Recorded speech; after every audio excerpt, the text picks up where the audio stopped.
Bonjour, je vous retrouve pour parler des lectures que j'ai pu faire cette semaine. Pour m'accompagner, j'ai ma petite infusion, une infusion à noisette avec plusieurs autres petites noix qui est super bonne. Ça vient de Tea Tower, c'est excellent, ça goûte un peu le Kinder Bueno, c'est particulier mais c'est vraiment très très bon. Alors, cette semaine, j'ai pu lire ceci. Hop. Donc il y en a 4 de grand format, de romans poche, donc un qui est assez volumineux. Je vais commencer par celui-ci qui est un Agatha Christie aux éditions Le Livre de Poche. Donc j'ai pas lu énormément d'Agatha Christie, mais je suis dans une phase où je commence à en lire de plus en plus. Celui-ci me tentait évidemment, étant donné qu'on parle de bibliothèque dans le titre, c'est ça qui m'a décidé. C'est un petit livre, il est assez fin, il y a 190 pages environ. Alors au niveau de l'histoire, on a le personnage du colonel Bantry et sa femme qui sont réveillés un matin par des cris, les cris de leur personnel de maison, qui leur annonce que le corps d'une femme a été découvert dans leur bibliothèque. Donc personne apparemment ne sait qui est cette femme, ne la connaît. C'est une femme qui est exagérément maquillée, coiffée, elle est blonde platine. Elle a une apparence qui est assez dans l'excès et personne ne connaît cette femme. Donc c'est assez particulier qu'on retrouve son cadavre dans cette demeure.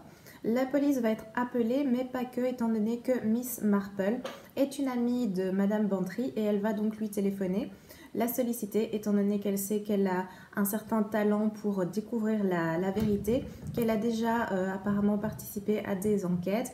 Elle va lui demander de venir et elle va aussi lui demander de résoudre cette malheureuse histoire, parce que dans ce village, les rumeurs partent très vite et donc la réputation en fait du colonel est clairement en jeu.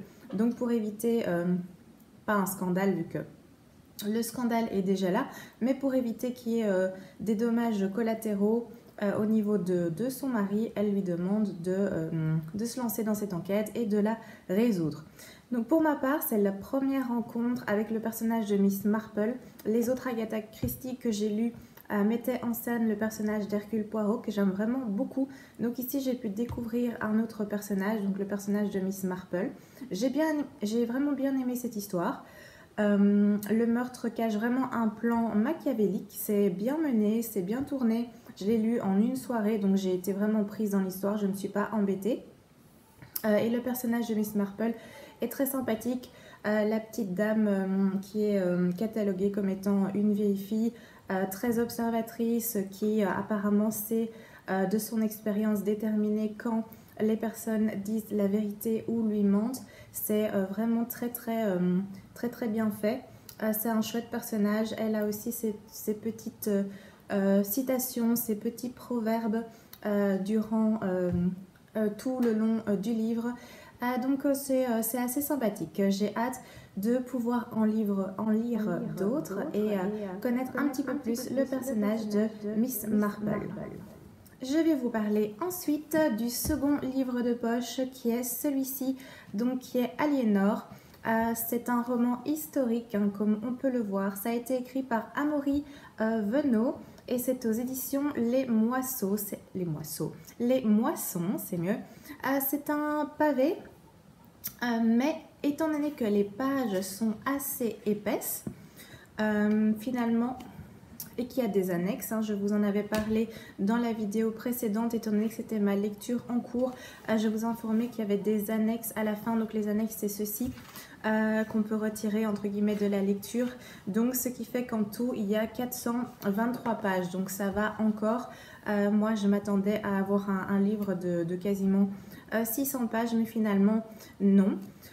J'ai continué ma lecture. Je vous avais expliqué que j'étais pas très à l'aise avec la mise en page qui est fort serrée, qui est pas tellement aérée. Donc j'ai terminé finalement ma lecture sur ma liseuse, hein, simplement pour un confort de lecture. Donc au niveau de cette histoire, on va suivre Aliénor, hein, qui est dont le mariage avec le roi de France Louis VII vient d'être annulé.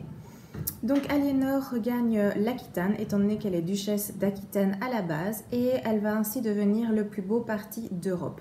Je vous avais expliqué que j'avais lu une centaine de pages la fois passée, et ça décrivait son voyage jusqu'en Aquitaine, son voyage périlleux, étant donné que les autres personnages de la noblesse, ducs, barons et autres, étant donné qu'elle est devenue le plus beau parti d'Europe, cherchait à la kidnapper, la piéger pour ensuite la forcer d'une façon ou d'une autre à les épouser et ainsi obtenir un statut beaucoup plus élevé. Donc c'était un voyage assez périlleux. Elle a été accompagnée durant ce voyage par 2 de ses oncles et aussi des hommes qui lui sont complètement dévoués. Et une fois qu'elle arrive chez elle, elle va décider de prendre en main son destin parce qu'elle ne veut pas dépendre des hommes et des autres personnages puissants. Elle va choisir elle-même de son futur époux, donc elle va décider de faire une alliance. Ce futur époux, c'est Henri Plantagenet. Donc ce mariage va se faire sans l'accord de Louis VII, le roi de France, donc c'est pas bien vu. Il est assez mauvaise et étant donné qu'il ne peut pas accepter cet affront, une guerre va évidemment commencer. Donc ce roman va traiter de toute la guerre qui va en découler les guerres de pouvoir entre Henri Plantagenet et le roi Louis VII de France. Donc dans ce roman, on va vraiment suivre principalement le personnage d'Aliénor sa vie qu'elle a auprès de Henri. On va aussi suivre l'histoire d'un de ces hommes de confiance, presque un frère pour elle. J'ai bien aimé cette histoire aussi, le temps qu'on a accordé à ce personnage. C'est un roman vraiment qui est plein de batailles, d'intrigues, d'amour impossible. Principalement, c'est une belle fresque médiévale. J'ai bien aimé dans son ensemble, même si par moments c'est quand même assez pointu au niveau historique. Il faut rester très attentif dans cette lecture. Je vous en avais parlé la semaine passée on avait énormément d'informations sur les personnages, sur leurs parents, sur leurs possessions, sur leurs richesses. On avait presque toute une généalogie derrière, donc ça rendait la lecture assez ardue, assez lourde, mais bon.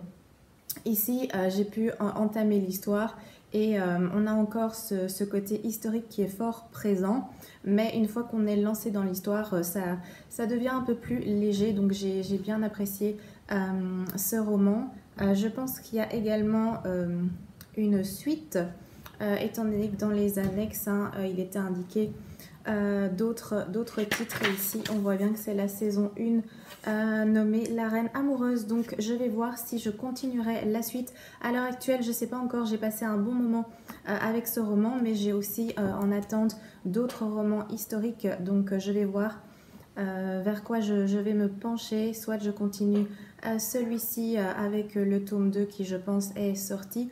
Soit je tente autre chose. Je verrai bien. Passons au grand format, je commence avec celui-ci qui est ma dernière lecture, je l'ai terminé hier. C'est L'Équarrisseur, c'est écrit par Nadine Matheson et c'est aux éditions Le Seuil. J'ai vraiment bien aimé ce roman. C'est une belle brique, il fait quand même un peu plus de 500 pages, mais c'est vraiment excellent pour l'histoire. On se trouve à Londres et sur les bords de la Tamise, on va retrouver un jour des corps démembrés. Donc on retrouve un bras, une jambe, un buste. Cette histoire en fait va rappeler une histoire qui s'est passée il y a quelques années, dont le tueur en série avait aussi démembré des personnes. On l'avait surnommé l'Équarrisseur, c'est la presse qui lui avait attribué ce surnom. En fait, cet homme s'appelle Peter Olivier et il avait également assassiné plusieurs personnes avant d'être arrêté et d'être enfermé, donc d'être mis en prison, et cela grâce à l'inspectrice Angelica Henley, qui elle-même, on se rend compte qu'elle n'est pas sortie indemne de cette histoire. Ça a été assez épuisant, assez dangereux évidemment d'arrêter ce tueur en série. Elle a mis sa vie en danger et on sent bien qu'elle n'est pas tout à fait remise. Elle a dû faire une longue pause dans sa carrière, en tout cas sur le terrain, pour se remettre du choc que lui a causé cette affaire. Et là, on dirait que cette affaire se répète, mais on sait très bien que le tueur en série, donc Peter Olivier, est actuellement en prison.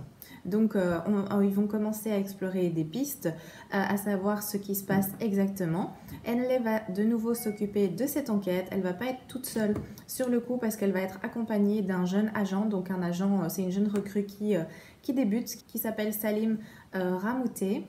Je ne sais pas si je prononce bien, Ramouteur. Et ils vont découvrir en fait que il y a un imitateur qui sévit, un imitateur de Peter Olivier qui est occupé à reproduire ce que ce tueur en série a fait il y a quelques années. Mais la question c'est évidemment pourquoi fait-il ça, quelle est la cible de tous ces crimes, et de plus l'imitateur commence un peu à agacer Peter Olivier qui rumine en prison. Je vous en dis pas plus parce qu'évidemment je ne vais pas trop vous en dévoiler, mais franchement, ce livre, il est excellent, il est terrible, il est addictif, il est vraiment prenant, il est flippant, il y a un petit côté macabre, évidemment, mais c'est pas encore trop gore, dans le sens où les scènes de découpage des gens, je ne sais pas le dire autrement, ne sont pas non plus expliquées de long en large dans le livre. Donc, généralement, on retrouve des gens démembrés, mais on n'a pas les scènes précédentes où on nous explique de A à Z comment le tueur procède. Donc ça va. Mais il se lit vraiment tout seul. Il y a un suspense du début à la toute fin, vraiment jusqu'à la dernière page. En plus, je vois ici que c'est un premier volet d'une série qui met en scène le personnage d'Angelica Henley. Donc, sans doute qu'il y aura une suite parce que la fin n'est pas vraiment une fin. Je ne vous en dis pas plus, mais vous comprendrez si vous avez envie de le lire. Mais je vous le conseille, c'est vraiment excellent. Ça se lit tout seul, on est sur des petits chapitres assez courts. Moi, j'ai eu vraiment beaucoup de mal à le mettre en pause, parce que j'avais d'autres choses à faire évidemment, mais je l'ai lu vraiment très très vite et j'avais vraiment hâte de le terminer, et j'étais même frustrée quand je devais l'arrêter pour vaquer à d'autres occupations. Donc franchement, ce livre c'est excellent. Il faut aimer évidemment les policiers, thrillers un peu noirs, un peu sanglant, mais ça va, hein, ça va, comme je l'ai dit précédemment, c'est pas non plus des scènes crues, trash, avec du sang, des boyaux dans tous les sens non plus. Ça reste tout à fait supportable, mais j'ai vraiment adoré cette lecture, c'est vraiment excellent. Donc j'ai hâte de découvrir peut-être d'autres romans de cette autrice. J'attends avec impatience. La dernière chose que j'ai lue, c'était une de mes lectures aussi qui était en cours. Je vous en avais parlé. C'est celui-ci, bien sûr, l'affaire Alaska Sanders de Joël Dicker, que j'ai adoré. J'étais à fond dedans, je l'ai aussi terminé très très rapidement. Je pense que j'ai lu 3/4 en une après-midi et une début de soirée parce que je ne pouvais plus le lâcher. Il fallait que je le termine le week-end passé, ce qui est chose faite. J'ai adoré.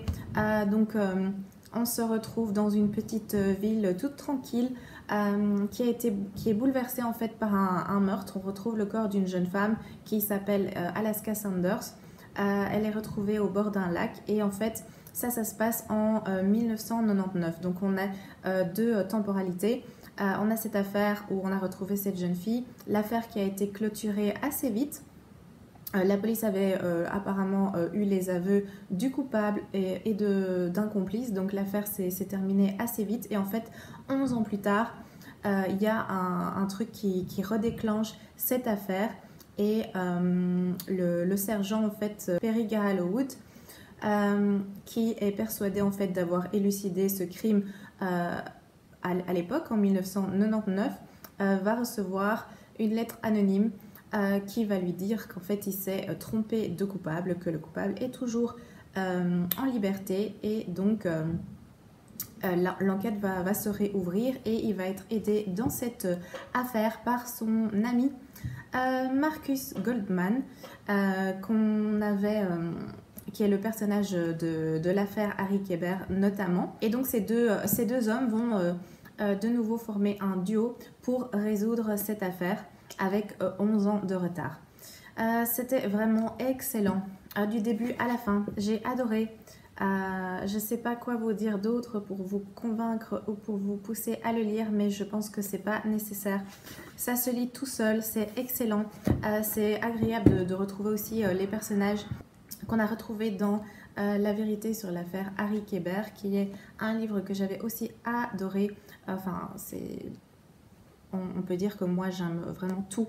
Les livres de Joël Dicker, c'est un de mes auteurs préférés, mais celui-ci vraiment, je m'attendais à rien de particulier, donc je ne m'étais pas mis une attente de fou spécialement, et franchement, il est génial ce roman, il est vraiment excellent. Il faut le lire, on va se retrouver un petit peu dans la même ambiance de La vérité sur l'affaire Harry Kéber, avec les mêmes personnages, avec le duo qui va enquêter. Il y a des rebondissements, il y a une intrigue, il y a des secrets, il y a vraiment tout dans ce livre, il faut le lire, absolument. Alors ça c'est pour mes lectures faites cette semaine. Maintenant j'ai plusieurs lectures en cours, bien entendu, je vous les montre. Avant de vous les montrer, je vais en profiter pour retirer ceci et ouais, c'est vraiment très très bon. Ce petit goût de noisette, un délice. Désolée, il y a un gros camion qui passe. Je ne sais pas si vous l'entendez. Voilà, je vais attendre un petit peu qu'il soit passé le temps de prendre mes lectures en cours. Alors, j'ai commencé celui-ci qui me faisait de l'œil depuis un moment, c'est Vindicta de Cédric Cyr. Je n'ai pas encore lu de roman de Cédric Cyr. J'avais envie de commencer et j'ai sélectionné celui-ci. C'est un beau pavé, livre de poche, hein. On est aux éditions HarperCollins. Il y a ici effectivement plus de 780 pages, presque 790. Pour l'instant, je suis à la page 193, donc j'ai assez bien avancé. C'est une très chouette histoire, c'est un thriller. Il y a une phrase de Franck Tillier au début qui indique une histoire à 100 à l'heure, un suspense addictif. Franchement, pour l'instant, oui, c'est ça. C'est vraiment ça. On est sur un thriller très, très addictif. On a... c'est pas que ça part dans tous les sens, mais on a des chapitres qui sont consacrés à différents personnages, différentes affaires, et je pense, enfin évidemment il y a un moment donné où toutes les différents fils vont tout d'un coup se rejoindre, parce qu'on a aussi des moments qui se sont passés à l'étranger dans le passé, puis on revient au présent. Mais pour l'instant, ce que j'ai lu, c'est qu'on va suivre des jeunes qui sont... qui n'ont pas beaucoup d'argent et qui veulent s'en sortir, et ils vont avoir un jour un tuyau pour braquer une bijouterie, et ils pensent qu'avec l'argent qu'ils vont obtenir de ce braquage, qui apparemment est censé se dérouler sans accroc, facile, sans violence, enfin le bon plan apparemment, est censé leur fournir assez d'argent pour qu'ils puissent quitter leur vie qu'ils pensent un petit peu misérable, pour s'établir ailleurs et être à l'aise, eux et leur famille évidemment.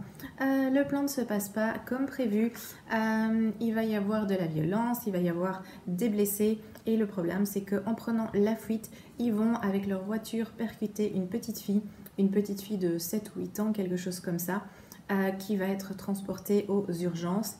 On va aussi avoir des informations sur un policier qui va assister à la scène. Apparemment c'est un policier qui a un peu été mis sur le côté, apparemment sa hiérarchie sait pas trop quoi en faire, il y a eu des problèmes précédemment, et il va justement être très attaché à cette affaire. Cette petite fille qui va être blessée va vraiment le toucher. On dirait qu'il veut en fait, en se lançant dans cette affaire, trouver une sorte de rédemption par rapport à toutes les bêtises qu'il a pu faire précédemment tout du long de sa vie ou de sa carrière. Donc voilà, pour l'instant, c'est un peu ça l'histoire principale. Je ne vais pas vous en dire plus parce que j'aimerais bien avancer un petit peu plus dans le livre.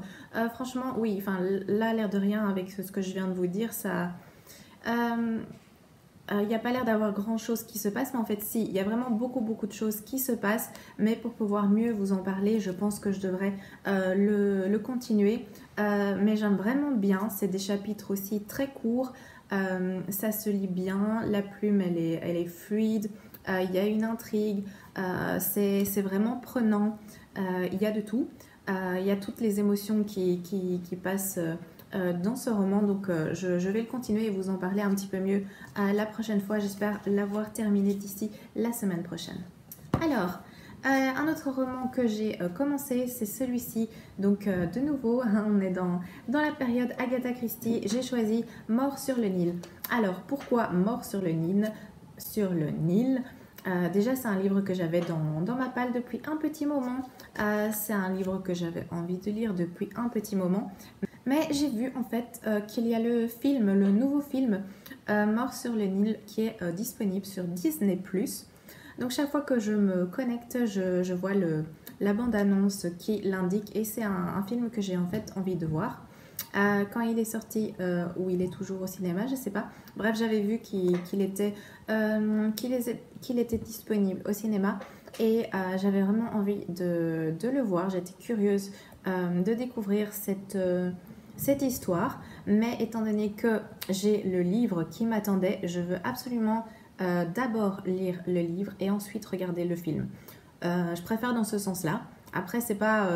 Je pense que si j'avais vu le film avant, j'aurais quand même lu le livre, mais étant donné que là, j'ai le choix, je préfère le faire dans ce sens-là pour pas pouvoir comparer, mais comme je suis plus livre que film, je préfère. Donc, c'est Agatha Christie, je l'ai commencé, j'ai lu à peine 50 pages, donc j'ai pas énormément à vous dire pour le moment, mais je le continuerai. Pour l'instant j'aime bien, on est de nouveau sur une enquête de Hercule Poirot, donc je vais retrouver le personnage attachant d'Hercule. Je vous en dirai un petit peu plus quand j'avancerai dans ma lecture. Celui-ci, il est un petit peu plus épais que les Agatha Christie que j'avais lus précédemment. Là, on est sur presque 150 pages. Il y en a 150. 350. Il y a 355 pages. D'habitude, j'avais lu des livres qui sont aux alentours de 200. Après, ça ne me dérange absolument pas qu'il y ait plus de pages. Donc voilà, je vais poursuivre et je vous en parlerai un peu plus la fois prochaine. Autre lecture que j'ai envie de commencer, on est dans des registres différents, mais j'aime bien un petit peu changer mes lectures en cours pour lire un peu de tout et pouvoir choisir ce que j'ai envie de lire selon le moment, l'envie de l'instant. Donc ici on est sur Alabama 1963, je viens tout juste de le commencer aussi, je suis à la page 22, donc je ne vais pas pouvoir vous en dire beaucoup, mais c'est un livre dont j'ai beaucoup entendu parler en bien. D'ailleurs il y a le second livre de ces auteurs, c'est écrit par deux auteurs, donc à quatre mains ici, qui est sorti, donc leur nouveau, ça s'appelle America, avec le S entre parenthèses ou un truc comme ça, je pense, qui est aussi très positif dans les commentaires. Donc j'ai été curieuse, j'ai voulu découvrir. Ici, au niveau de l'histoire, on se trouve à Birmingham, Alabama, en 1963, logique, et le corps sans vie d'une fillette noire est retrouvé. La police s'en préoccupe de loin. Désolée, il y a de nouveau le gros camion qui repasse. Voilà.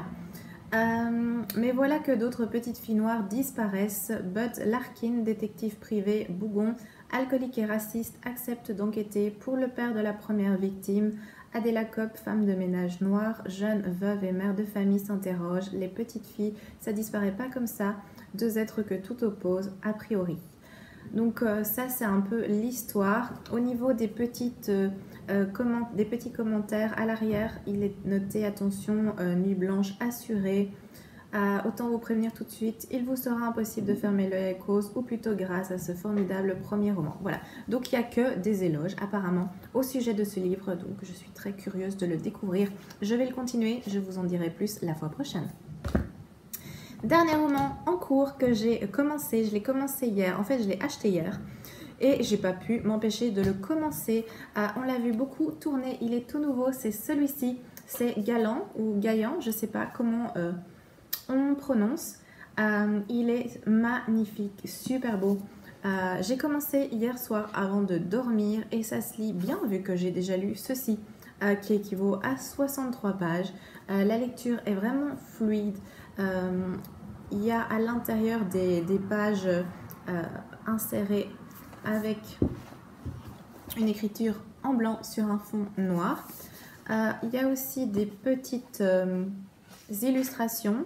Je vais vous en trouver une. Voilà, comme ceci. Pour l'instant, j'aime vraiment bien. On parle d'une orpheline muette qui a une vie assez difficile et qui elle pensait ne plus avoir de famille et tout d'un coup, le courrier d'un oncle va arriver à l'orphelinat en lui demandant de venir, donc de se rendre dans la demeure de ses oncles. J'en suis là. Mais c'est vraiment très très bien pour le moment. C'est intéressant, je suis curieuse, c'est assez mystérieux. J'ai pas lu le dos, j'ai pas envie de découvrir plus, j'ai envie vraiment de me laisser porter dans la lecture sans savoir de quoi ça va parler. Et pour l'instant, ça fonctionne très bien parce que je vais continuer cette histoire aujourd'hui. J'ai vraiment envie d'avancer, de bien avancer. Je ne sais pas si je vais le terminer aujourd'hui parce qu'il y a quand même l'air de rien 377 pages. C'est un grand format, hein, donc c'est aéré et tout ça. Mais voilà, je verrai bien et je vais de toute façon continuer. Oui, c'est des éditions Lumen qui font des très très belles couvertures, des très très beaux livres également. J'en ai lu plusieurs de cette maison d'édition, j'aime vraiment bien ce qu'ils font. Donc voilà, je vais avancer sur celui-ci et je vous en dirai plus la semaine prochaine parce que d'office il sera terminé la semaine prochaine. Et voilà, c'est tout pour mes lectures de la semaine, c'est tout pour mes lectures en cours. J'espère que ça vous aura donné des idées de lecture, des envies de lecture. Je vous souhaite une très belle journée, un très bon week-end, plein de bonnes choses. Prenez soin de vous et je vous dis à très bientôt.